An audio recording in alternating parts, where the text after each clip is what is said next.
Hey guys, Tinsukia ডিষ্ট্ৰিক্টৰ পৰা ৰিকুৱাৰমেণ্টৰ কাৰণে নটিফিকেশ্যন আহিছে। যদি আপুনি হেল্থ ছেক্টৰত আপুনি আপোনাৰ নিজৰ কেৰিয়াৰটো ষ্টাৰ্ট কৰিব বুলি আপুনি জব বিচাৰি আছিলে তিনিচুকীয়াত, দেন এইটো ভিডিঅ' আপোনাৰ কাৰণে বহুত ইম্পৰ্টেণ্ট চব কৰিছে।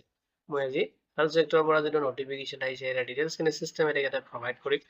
যদি আপুনি ইণ্টাৰেষ্টেড হয় দেন আপুনি এইটো ভিডিঅ' কমপ্লিট চেক কৰিব পাৰে। লগতে এইটো ৰিকুৱাৰমেণ্ট কোনো ধৰণৰ কুৱেশ্যন থাকে আপুনি ভিডিঅ'টোৰ কমেণ্ট ছেকশ্যনত কমেণ্ট কৰি দিব। উইদিন 48 আৱাৰ্ছৰ ভিতৰত আপুনি জব এলাৰ্ট টীমৰ পৰা ৰেছপন্স পাব। এইটো ৰিকুৱাৰমেণ্টত আপুনি এপ্লাই কৰোঁতে কোনো ধৰণৰ এপ্লিকেশ্যন ফি পে'মেণ্ট কৰিব নালাগে। যদি আপুনি ইণ্টাৰেষ্টেড দেন আহক দেৰি নকৰি আজিৰ ভিডিঅ'টো আৰম্ভ কৰোঁ। এতিয়া চাই লওক ৰিকুৱাৰমেণ্ট অভাৰভিউখিনি। অৰ্গেনাইজেশ্যন ডিষ্ট্ৰিক্ট হেল্থ ছ'চাইটি তিনিচুকীয়াৰ পৰা আহিছে নটিফিকেশ্যনটো। পোষ্ট নেম দি আছে data entry operator and laboratory technician পোষ্টত আপুনি এপ্লাই কৰিব পাৰিব। টোটেল ভেকেঞ্চি দি আছে আপুনি 3 পোষ্টত এপ্লাই কৰিব পাৰিব। এপ্লিকেশ্যন যিটো মোড দি আছে ৱাকিং ইণ্টাৰভিউ আপুনি ফেচ কৰিব লাগিব। জব যিটো টাইপ হয় এইটো কণ্টেক্সুৱেল হ'ব আৰু আপোনাৰ জব লোকেশ্যনটো তিনিচুকীয়া আছামত হ'ব। ভেকেঞ্চি ডিটেইলছখিনি চাই ল'ব য'ত ডাটা এণ্ট্ৰি অপাৰেটৰ কাৰণে পোষ্ট আছে য'ত আপুনি 2 পোষ্টত এপ্লাই কৰিব পাৰিব। চেলাৰী আপুনি 15,000 পাৰ মান্থ ৰিচিভ কৰিব। লেবৰেটৰী টেকনিচিয়ানৰ কাৰণে আপুনি 1 পোষ্টত এপ্লাই কৰিব পাৰিব। চেলাৰী আপুনি 13,000 পাৰ মান্থ ৰিচিভ কৰিব। এলিজিবিলিটি ক্ৰাইটেৰিয়াখিনি আপুনি চেক কৰিব লাগিব এপ্লাই কৰাৰ আগতে। যদি আপুনি ডাটা এণ্ট্ৰি অপাৰেটৰ পোষ্টত এপ্লাই কৰি আছে তো আপুনি গ্ৰেজুৱেটটো কমপ্লিট কৰিব লাগিব যিকোনো ডিচিপ্লিনৰ পৰা। লগতে আপুনি যিকোনো ৰেকগনাইজ ইউনিভাৰ্চিটিৰ পৰা আপোনাৰ কোৰ্চটো কৰিব লাগিব। লগতে মিনিমাম আপোনাৰ 1 ইয়াৰ্ছ ডিপ্ল'মা বিচাৰিছে কম্পিউটাৰ্ছ ৰিগাৰ্ডিং। যদি আপোনাৰ তেনেকুৱা কম্পিউটাৰ ৰিলেটেড কোনো ধৰণৰ 1 ইয়াৰ্ছ ডিপ্ল'মা আছে তেনে আপুনি এইটো ৰিকুৱাৰমেণ্টত এপ্লাই কৰাৰ কাৰণে এলিজিবল হ'ব। লগতে আপোনাৰ নলেজ থাকিব লাগিব MS office internet and data মেনেজমেণ্টত।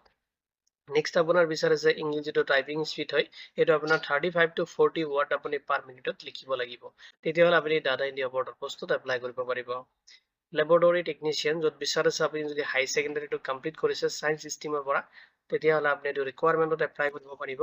যদি আপোনাৰ তেনেকুৱা ৰিলেভেণ্ট এক্সপিৰিয়েঞ্চ আছে তেনে আপুনি এইটো পোষ্টত প্ৰেফাৰেঞ্চটো বেছিকৈ পাব। যদি আপুনি ফ্ৰেছাৰ্ছ কেণ্ডিডেট হয় তথাপি ইয়াতে আপুনি এপ্লাই কৰিব পাৰিব।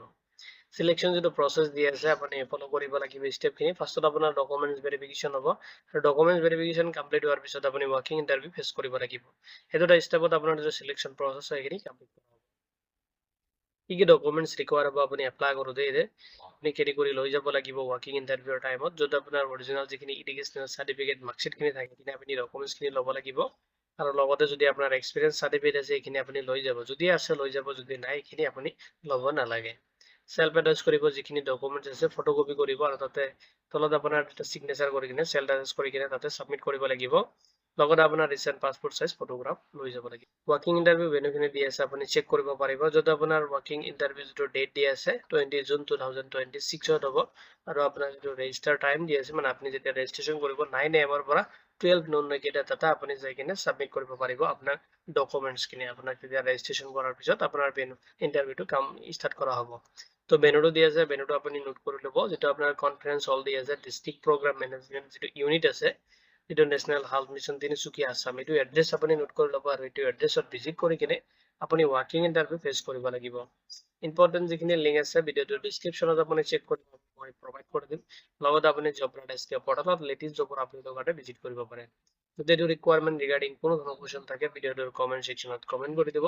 আপুনি জব এলাৰ্ট টীমৰ পৰা উইদিন 48 আৱাৰ্ছৰ ভিতৰত ৰেছপন্স হ'ব। ভিডিঅ'টো চোৱাৰ বাবে ধন্যবাদ দি কিনে আজিৰ ভিডিঅ' মই ইমানতে সামৰিছোঁ।